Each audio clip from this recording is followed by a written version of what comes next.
Oke, pertanyaan berikutnya tadi sebenarnya terkait dengan tips ya. Kalau saya cenderung tadi ya right way kali ya. Jadi jalan menulis gitu ya. Kebetulan tadi alasan pragmatisnya dulu tuh memang karena saya nggak bisa kuliah lagi, mau lanjut ke S2 ya, balik ke S3, tapi kemudian saya ya udah caranya itu adalah menulis gitu ya.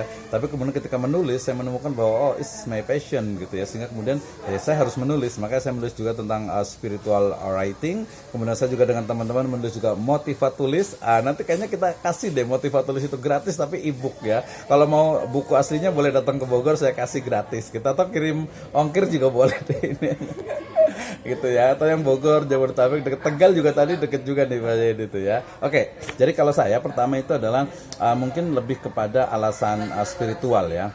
Alasan spiritual bahwa saya ingin istilahnya itu tadi ketika saya sudah meninggal maka kemudian tulisan-tulisan saya, buku-buku saya itu masih bisa dibaca dan mudah-mudahan itu menjadi al ilmu yuntafa'u bih, ilmu yang bermanfaat. Itu yang pertama tentu saja. Jadi alasan spiritual bahwasanya dengan menulis adalah bagian dari ibadah dan ibadah itu insya Allah akan mendapatkan pahala dari sisi Allah Subhanahu wa taala. Itu yang pertama.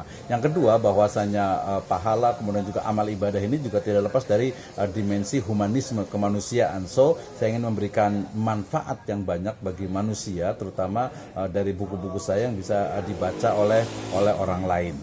Itu yang kedua. Yang ketiganya ini menjadi sebuah legacy juga, menjadi sebuah warisan untuk ya anak cucu kita, generasi kita. Ketika buku saya di ebook selama internet itu masih ada, ya insya Allah kita akan tulisan-tulisan masih akan tetap dibaca. Sehingga saya juga menulis buku yang sifatnya pragmatis, yang sifatnya itu praktis. Saya menulis buku tentang mari ziarah kubur, ya, kemudian juga pedoman sholat gitu ya. Saya menulis itu juga karena ya agar ini dibaca gitu ya, baca orang dan mudah-mudahan ya ketika karya kita itu akan abadi adanya walaupun raga kita sudah tiada.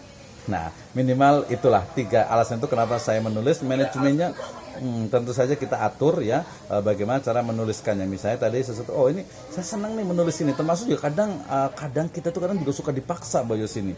Harus dipaksa gitu ya. Makanya tadi saya ada tadi sekitar 5 lagi proses ini, termasuk tadi yang terbaru ini karena semacam monumental buku ke-300 saya. Ini sebenarnya lebih kepada introspeksi diri tentang I am a lecturer gitu ya. Saya seorang dosen profesional gitu ya.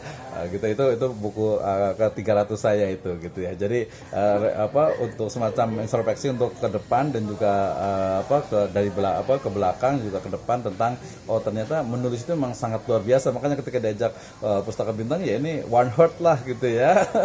Harus semangat nih, tinggal kita pikirkan gimana nih Pustaka Bintang ke depan ini, apa inovasi-inovasi apa yang bisa dilakukan baik dari sisi bisnisnya ataupun dari sisi pengembangan peradaban dan juga keilmuan. Itu ya Pak penanya, keep writing gitu ya.